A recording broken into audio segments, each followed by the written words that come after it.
దాన్ని చాలా నెగిటివ్ గా తీసేసుకొని తను హర్ట్ అయినట్టుంది. హర్ట్ అయినప్పుడు కవిత నిరసన చెప్పాలి. నన్ను చెప్పనండి భరత్ గారు, కవిత డెఫినెట్ గా ప్రొటెస్ట్ చేయొచ్చు.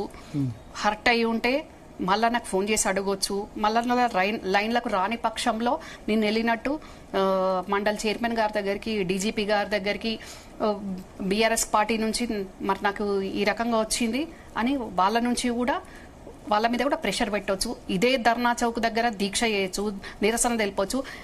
ఏది లేనప్పుడు, ఎవరు సపోర్ట్ లేనప్పుడు తన ఇంటి నుంచి నిరాహార దీక్ష చేయొచ్చు. మెయిన్ గా ఒక ఆడపిల్లను నన్ను మళ్ళా ఈ రకంగా ఇట్లా మాట్లాడిండు అంటే అన్ని పార్టీలకు అతీతంగా మహిళలందరూ, పురుషులు వచ్చినా రాకున్నా మహిళలం అందరము, ప్రజా సంఘాలు అందరం మద్దతు ఉండేవాళ్ళం. కానీ దాడి చేయకుంటే మీరు మద్దతు ఉండేవాళ్ళ? డెఫినెట్ గా ఉంటామండి. ఇక్కడ నేను కూడా ఒక మహిళనే కదా, నేను కాంగ్రెస్ పార్టీ అదే మాట్లాడుతున్నారు భరత్ గారు. ఏ విషయంలో సపోర్ట్ చేయలేదు అని ఏ రకంగా అంటున్నారండి? మొన్నటికి మొన్న కూడా దయ్యాలు భూతాల ఇష్యూ అయినప్పుడు కూడా నేను అప్పుడు కూడా మాట్లాడాను కదా, నేను కవిత చేసిన తప్పు కుటుంబాన్ని తిట్టారు కాబట్టి మీరు సపోర్ట్ చేశారు. నో నో నో కేసీఆర్ కుటుంబాన్ని తిట్టడం వల్ల నేను సపోర్ట్ చేయడం కాదు. నేను కరెక్ట్ గా తప్పు ఒప్పును ఒప్పు అంటానండి. ఇక్కడ కవితను మెచ్చుకొని అక్కడ వాళ్ళని తిట్టింది అట్లని కాదు, అక్కడ ఏదో వాళ్ళిద్దరికి డిస్టర్బెన్స్ జరుగుతుందని నేను మాట్లాడింది కాదు. మొన్నటి వ్యవహారంలో అవుట్ రైట్ సపోర్ట్ చేయడం కాదు. ఏంటి అని అంటే ఇప్పుడు సొంత తండ్రికి చెప్పుకోలేని పరిస్థితి వచ్చి లేఖ రాసిన అని చెప్పింది. ఆ లేఖ ఎట్లా బయటికి వచ్చింది అనేది కవిత అడుగుతుంది, ఇక్కడ ఎవరు చెప్పట్లేదు. మరి ఎవరు ఎట్లా వచ్చిందట్టు బయటికి? ఆ సందర్భంలో నేను మాట్లాడాల్సి వచ్చింది. డెఫినెట్ గా మీలాంటి వాళ్ళే మళ్ళీ కుటుంబ సభ్యురాలు మాట్లాడాలంటారు కదా అండి, అన్నప్పుడు నేను మాట్లాడాల్సి వచ్చింది. ఇప్పుడు అందరూ మద్దతు తెలిపే వాళ్ళం అన్నారు, మరి మల్లన్న వ్యాఖ్యలకు సంబంధించి ఎందుకు అందరూ మద్దతు తెలుపలేకపోయారు? కవితకి పార్టీలకు అతీతంగా మద్దతు తెలుపుతామన్నారు కదా, తెలుపలేదు కదా, మరి ఎందుకు? కవిత మాకేమన్నా చెప్పి దాడికి వెళ్ళిందా అండి? ఏం చెప్తుంది? అవును నన్ను అన్నదానికి, కవిత ప్రెస్ మీట్ చూసాం కదా, నన్ను అన్నదానికి మా వాళ్ళు పోయిండ్రు అని. వాళ్ళేమి కిందెళ్ళి ఆఫీస్ ముందో ఆఫీస్ కిందో వెళ్ళి ప్రొటెస్ట్ చేయలేదు కదా, దాడులకు వెళ్ళిండ్రు అనేది మనం చూస్తున్నాము, కనపడుతుంది. మరి మాట్లాడుకోకుండా దాడులకు వెళ్తే ఎవరికి చెప్పి వెళ్ళలేదు కదా, వాళ్ళకి వాళ్ళు స్టాండ్ తీసుకొని వెళ్ళింది కదా. మరి ఈవెన్ బీఆర్ఎస్ వాళ్ళకు కూడా తెలుసో తెలియదో మాకెందుకు ఎదురుష్టి ఉంటుందండి? మేము ఏ రకంగా మద్దతు పోతాం? కవిత ఇప్పుడు ఎట్లయితే దాడి జరిగిన తర్వాత ప్రెస్ మీట్ పెట్టిందో ముందే చెప్పాల్సింది ఉండే. ఇప్పుడు నా వెనక లక్షల మంది ఉన్నారు అన్నట్టు అప్పుడు కూడా చెప్పుకొని ఉండే. మరి నాకు ఈ రకంగా ఒక ఆడబిడ్డను అవమానం జరుగుతుంది, మరి స్పందించండి అంటే పార్టీలకు అతీతంగా అందరు స్పందించేవాళ్ళు కదా. స్పందించండి, మీరు స్పందిస్తే బాగుండేది కదా. స్పందించండి అని అడిగే కన్నా ముందే మీరు ఆడబిడ్డగా స్పందిస్తే అయిపోయేది కదా, ఎందుకంటే మాట్లాడిన వ్యాఖ్యలు అటువంటివి కదా. ఒక మాట ఇక్కడ ఒకదానికొకటి మళ్ళీ డైవర్ట్ అయిపోద్దండి. ఒక సందర్భంలో ఇది సందర్భమే, మళ్ళీ మీరు దీన్ని వేరే రకంగా చేయకండి. సోనియా గాంధీ గారు కరీంనగర్ సభలో తప్పకుండా తెలంగాణ ఇస్తా, ఇదే గడ్డ మీద నుంచి మాట ఇస్తున్నా, తెలంగాణ ఇస్తా అని సోనియా గాంధీ గారు కరీంనగర్ వచ్చిన సందర్భంలో మాట్లాడారు. దాన్ని ఎన్నోసార్లు బేస్ చేసుకుని కేసీఆర్ గారు ఉద్యమ సందర్భంగా సోనియా గాంధీనైనా బజార్కి ఏడుస్తాము అన్నారు. అది ఫ్లోలో అదొక సందర్భ ప్రకారం ఆయన మాట్లాడాల్సి వచ్చింది. అంత మాత్రాన నిజంగా బజార్కి ఈడుస్తారా? లేకుంటే ఆ మాట తీసుకొని అప్పుడున్న కాంగ్రెస్ పార్టీ, నేను అప్పుడు కాంగ్రెస్ లో లేని, ఇంకా జాయిన్ అవ్వలేదు, అప్పుడు అందరూ కూడా కాంగ్రెస్ పార్టీలో ఉన్న చిన్న నాయకుడి నుంచి పెద్ద నాయకుని వరకు కూడా మరి కేసీఆర్ గారి మీదకి దాడులకు వెళ్ళినరా అంటే? ఇప్పుడు తెలుగు వచ్చిన వాళ్ళు వివిధ దేశాలలో ఉన్నారు, మరి వాళ్ళందరూ కూడా అప్పుడు దాడులు చేయమని ప్రోత్సహించరా? మరి తెలుగు రాని వాళ్ళకు కూడా ఈ కేసీఆర్ గారు ఉద్యమ నాయకుడు ఈ రకంగా మాట్లాడిండు అని దేశవ్యాప్తంగా ఉంటది కదా కాంగ్రెస్ పార్టీ. మరి అందరు వస్తే కేసీఆర్ గారు ఉండేదా ఈరోజు? నేను అది సందర్భ ప్రకారంగా జరుగుతుంటది కాబట్టి నేను దాన్ని ఈ సందర్భంగా చెప్పాల్సి వస్తుంది. ఓకే, సో ఒకటి ఇప్పుడు మీరు అన్నారు 6 మాత్రమే రీజన్ తెలుసు. సరే, ఆ రీజన్స్ ఏమన్నా ఉండరు కానీ ఒక ఈ శత్రుత్వాలు ఇవన్నీ గత కొద్ది కాలంగానే శత్రుత్వాలు ఎంత ఒక 3 నెలల్లో 6 నెలల్లో, అంతకుముందు లేదు కదా. జైలు నుంచి బయటకు వచ్చే సమయానికైతే ఇంత సివియర్ అయితే లేదు కదా. సో అవన్నీ పక్కన పెట్టి రెస్పాండ్ కాలేని పరిస్థితి ఎందుకు వచ్చింది? అదే చెప్తున్నానండి, స్ట్రాంగ్ రీజన్ ఉందండి. నేనంటేనన్నా అన్న కూతురు, కవిత కన్న కూతురు. మరి నేను అన్న కూతురుని ఈరోజు దూరంగా ఉన్నా, ఇబ్బందులు పడుతున్నా, కాంగ్రెస్ పార్టీలా పనిచేసుకుంటున్నా. ఇప్పుడు కవిత కన్న కూతురు 10 సంవత్సరాలు గవర్నమెంట్లో ఉంది, పదవులు ఉన్నాయి, అన్ని రకాలుగా ఉంది కవితకు. ఉండి కూడా ఈరోజు కవిత వచ్చి మళ్ళీ మామూలుగా ప్రభుత్వం లేకపోయినా మామూలుగా ఉండి పనిచేసుకోలేని పరిస్థితి కవితకు ఉంది. మరి కవిత చేస్తున్న దానికి వీళ్ళు ఏది చేసినా ఓకే, నువ్వు చేసింది కరెక్టే అనే పరిస్థితి అక్కడ వాళ్ళకి లేదు. అంటే దీనికి చెప్పండి అని అంటే ఇప్పుడు నేను చెప్పలేని సిచ్యువేషన్లో ఉన్నానండి. అంత చెప్పలేని స్ట్రాంగ్ రీజన్ ఉంటాయి, అన్ని చెప్పుకోలేం కదా. ఇప్పుడు నాకు అన్యాయం జరిగింది, నాకు కుటుంబం నష్టం చేసింది, నేను వేరే పార్టీలు ఉన్నా, ఇదే అవకాశం వచ్చింది అని ఎటుపడతట్టు నేను మాట్లాడలేను, చెప్పలేను కదండి. తప్పెవరిది ఈ వ్యవహారంలో? స్పందించకపోవడం కరెక్టేనా? వాళ్ళు కుటుంబం నుంచి స్పందించకపోవడం కరెక్టేనా? ఏమన్నా కానివ్వండి, ఇంట్లో ఆడబిడ్డకి మీద ఎవరైనా మాటలు అంటే సహించరు కదా, రెస్పాండ్ గట్టిగా అవుతారు కదా. అవునండి. గతంలో నాకు తెలిసి ధర్మపురి అరవింద్ విషయంలోనూ అనుకుంటా బీఆర్ఎస్ క్యాడర్ పోయి ఆయన ఇంటి మీద దాడి చేశారు. ఆయన నాకు తెలిసి ఏమన్నారు, బహుశా డైరెక్టో ఇండైరెక్టో ఆయన ఇంటి మీద దాడి చేశారు. అప్పుడు టర్మ్స్ మంచిగా ఉన్నప్పుడు ఒక విధంగా, ఇప్పుడు ఒక విధంగా. టర్మ్స్ మంచిగా ఉన్నప్పుడు అని అనకండి, మీకు బయటికి కనబడుతున్నప్పుడు చెడిపోయినట్టు, మీకు కనబడనప్పుడు మంచిగా ఉన్నట్టు అని అనుకోకండి. మేడిపండులాగా ఉంటుంది ఎక్కడైనా విషయము. అది బయటికి తెలిసిన రోజు ఒక రకంగా ఉంటుంది, తెలవని రోజు అన్ని బాగానే అనిపిస్తాయి. కానీ అంటే ప్రతిసారి కూడా అక్కడ జరుగుతున్న దాని యాక్షన్కు రియాక్షన్గా కవిత స్పందించిన దానికి బీఆర్ఎస్ పార్టీ కానీ ఈవెన్ కుటుంబ సభ్యులు కానీ కూడా అందరూ అవుట్ రైట్గా సపోర్ట్ ఉన్నారు. ఈవెన్ ఈరోజు మరి గతంలో ప్రతిదానికి మేమున్నాము అని వచ్చే బీఆర్ఎస్ లీడర్లు, మహిళా లీడర్లు కానీ జెంట్స్ కానీ కుటుంబ సభ్యులు వదిలిపెట్టండి.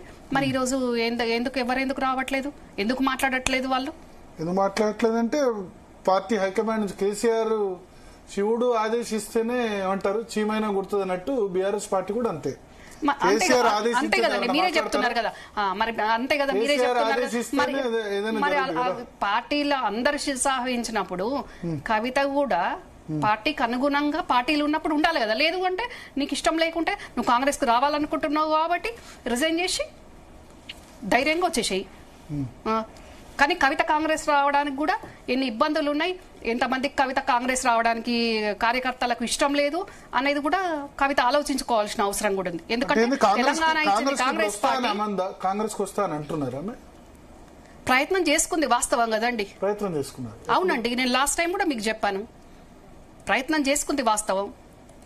ప్రయత్నం చేసిందా అంటే ఆమె ముఖ్యమంత్రి కావాలని అభిమతాన్ని వెలబొచ్చారు. అది బీఆర్ఎస్ లో ఉంటే సాధ్యమైంది, కానీ కాంగ్రెస్ లో ఎట్లా సాధ్యం ఇంతమందిని కాదని? బీఆర్ఎస్ లో కవితను ముఖ్యమంత్రి క్యాండిడేట్ అని ఇక్కడ ఎవరంటారు? సరే ముఖ్యమంత్రి కాదండి, డిప్యూటీ సీఎం లేదా పార్లమెంటరీ పార్టీ లీడర్ అవుతారు బీఆర్ఎస్ లో ఉంటే. మీరే అంటున్నారు కదా కవిత ముఖ్యమంత్రి కావాలంటుంది అని.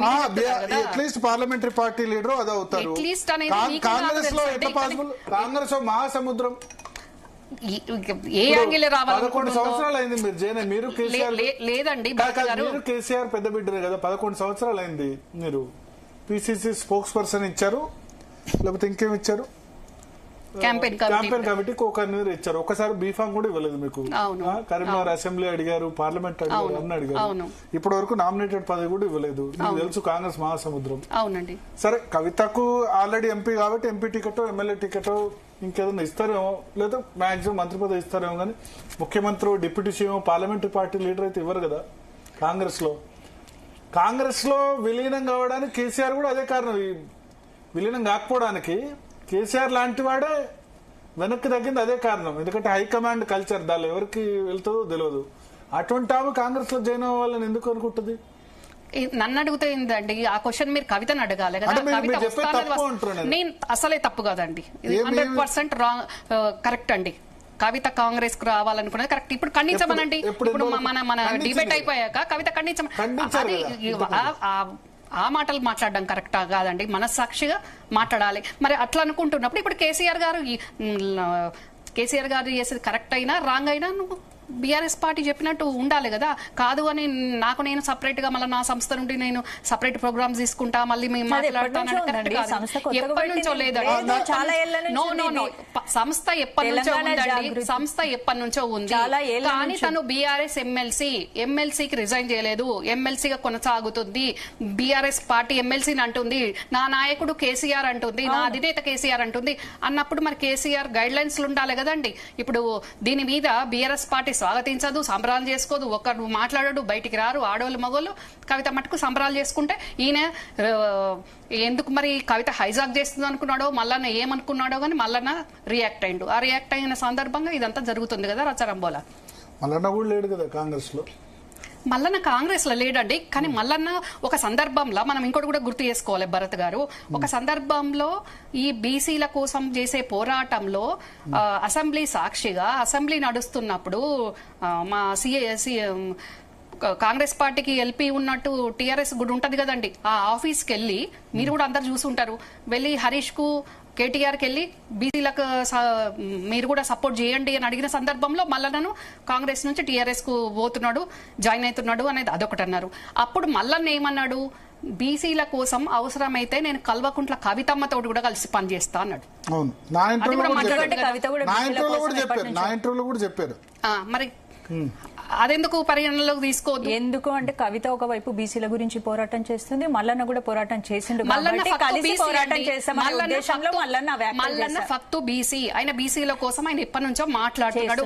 కవిత జైల్లో ఉన్నప్పుడు కాంగ్రెస్ పార్టీ ప్రక్రియ స్టార్ట్ చేసింది. కవిత మాట్లాడుతున్నది రేవంత్ రెడ్డి ముఖ్యమంత్రి అండి. ఇక్కడ బీసీఆ అని మీరు డైవర్ట్ చేయాలి. రేవంత్ రెడ్డి అందరి కోసం చూడాల్సిన వ్యక్తి, ఆయన ఒక ముఖ్యమంత్రి. ఇక్కడ కుల మతాలకు అతీతంగా ఉండాల్సిన తెలంగాణ జాగృతి నేత ఎమ్మెల్సీ ఆమె ఇప్పుడు దాని నుంచి బయటకు వచ్చారు కాబట్టి బీసీల గురించి. అవునండి, మరి నువ్వు బీఆర్ఎస్ కు రిజైన్ చెయ్యు, ఎమ్మెల్సీకి రిజైన్ చెయ్యు, బీఆర్ఎస్ కు రిజైన్ చెయ్యు, జాగృతి నుంచే మాట్లాడు. నువ్వు బీఆర్ఎస్ ఎమ్మెల్సీ అని అంటావు, అధినేత కేసీఆర్ అంటావు, మళ్ళీ కేసీఆర్ ఏమో మాట్లాడు. ఎక్కడ ఉందా 42% రిజర్వేషన్ వద్దని అన్నారా? మరి ఎందుకు స్పందించలేదండి వాళ్ళు? ఏమని స్పందించలేదు? ఇప్పుడు కవిత సంబరాలు చేసుకున్నప్పుడు అసెంబ్లీలో గవర్నమెంట్ లో ఉంది వీళ్ళు కదా, ఇక్కడ సపోర్ట్ చేసి ఉంటే నేను స్వాగతిస్తున్నాము అనాలి. ఇప్పుడు కాదండి, సపోర్ట్ చేసినట్టయితే ఇదే కేసీఆర్ గారు అవసరమైతే సోనియా గాంధీని బజార్కి ఇడుస్తామన్న కేసీఆర్ గారు తెలంగాణ ఇచ్చినాక హౌస్ సాక్షిగా అసెంబ్లీ సాక్షిగా ఏది ఏమైనా ఈ క్రెడిబిలిటీ ఈ క్రెడిట్ సోనియా గాంధీ గారికే అని ఆయన అంత మంచిగా ఒప్పుకున్నారు కదా. మరి ఇప్పుడు కూడా స్వాగతించాలి. ఇప్పుడు ఒక అలిగేషన్ చేశారు, కాంగ్రెస్ లో జాయిన్ కావడానికి ప్రయత్నించారు. అలిగేషన్ కాదండి, అది ఫ్యాక్ట్ అండి, అలిగేషన్ కాదు. ఎన్ని నెలల క్రితం? గత 6 నెలల నుంచి ప్రయత్నిస్తుంది, కానీ మాకు తెలిసింది 3 months ఇప్పుడు కవిత చెప్పొద్దా నేను రాను కాంగ్రెస్ కని, ప్రతిపక్షంలో ఉన్నా నేను బీఆర్ఎస్ లోనే ఉంటా, నాకే పదవి ఇచ్చినా ఏ హోదా ఇచ్చినా ఇవ్వకున్నా. ఎక్కడ తిడుతుందండి కాంగ్రెస్? ఎక్కడ తిడుతుంది? ఏం తిట్టింది? కాళేశ్వరం ప్రాజెక్టు విషయంలో మేడిగడ్డ రిపేర్ చేయట్లేదు అని చెప్పి వాళ్ళు కూడా తిట్టింది. ఉనికి లేదండి, ఉనికిని కాపాడుకోవడానికి మాట్లాడడం వేరు. చిత్తశుద్ధితోటి ప్రజా సమస్యల మీద ప్రజల కోసం మాట్లాడడం డిఫరెంట్. నువ్వు అధికార పక్షంలో ఉంటే ఒక రకంగా, ప్రతిపక్షంలో ఉంటే ఒక రకంగా మాట్లాడడం కరెక్ట్ కాదు. కాంగ్రెస్ పార్టీలో చిన్న నాయకుడి నుంచి పెద్ద నాయకుని వరకు నిజంగా కూడా సిన్సియర్ గా ప్రతిపక్షంలో ఉన్న అధికార పక్షంలో ఉన్న ఆ రకంగానే వ్యవహరిస్తారు, ప్రవర్తిస్తారు. కానీ ఇక్కడ ఆ రకంగా లేదు కదా. అంటే ఇప్పుడు మరి కాంగ్రెస్ రాకుండా ఎవరు ఆపారు? హైకమాండ్ ఆపిందండి. కార్యకర్తలకు కూడా ఇష్టం లేదు కదా. మీకు నేనెవరండి? ఇక్కడ అక్క కాదు, నేను ఇక్కడ కాంగ్రెస్ లీడర్ కదా. ఇప్పుడు మీకు మీ చెల్లి వస్తే మీకు కూడా సపోర్ట్ ఉంటుంది కదా కాంగ్రెస్ లో. కాంగ్రెస్ లో వర్గాలు ఉంటాయి, రేవంత్ రెడ్డి వర్గం, ఉత్తమ్ కుమార్ రెడ్డి వర్గం, తర్వాత బట్టి విక్రమార్క వర్గం, ఇంకో ఇట్లా వర్గాలు ఉంటాయి కదా. మీకు కూడా కవిత వర్గం, కాంగ్రెస్ లోనే బోలెడు వర్గాలు ఉన్నాయి, కవిత ఉంటారు కదా. కాంగ్రెస్ లో బోలెడు వర్గాలు కాదండి. ఎందుకు కాంగ్రెస్ కు రావడం? కవిత బీసీల కోసం మాట్లాడుతున్నావు, నువ్వు బతుకమ్మ అంటేవి, జాగృతి అంటేవి, జాగృతి అంటేనే అప్పుడు ఎజిటేషన్ టైంలో ఏమన్నారు? జాగృతి ఎందుకు పుట్టిందన్నారు? మన కళలు, కవులు, మన సంస్కారము, మన సంస్కృతుల మీదనే కదా మాట్లాడింది. మరి ఆ సంస్కృతుల్లో ఇది 2017లో వచ్చిన ఈ సామెతలు అంతకుముందు ఉండే కావచ్చు. మరి ఆ బుక్లెటో రాస్తున్నప్పుడు వద్దు ఇలా బాలేవు అని కరెక్షన్ ఎందుకు చేయలేదు కవిత? చెయ్యాలి కదా, మరి ఈ సామెతలు వద్దనాలి కదా. ఇప్పుడు మరి అవతల వాళ్ళు మాట్లాడిన వాళ్ళు ఇదే బుక్ చూపిస్తున్నారు కదా. రాస్తున్నప్పుడు కవితకి చాలా బుక్కులు పబ్లిష్ అవుతాయి తెలుగు దారిలో, తెలుగు అకాడమీలో. మీకు తెలియదు భరత్ గారు, కేసీఆర్ గారికి తెలియకుండా చాలా విషయాలు జరుగుతాయి పార్టీలో గాని కుటుంబంలో గాని, కానీ మిగతావన్నీ కూడా కవితకు తెలియకుండా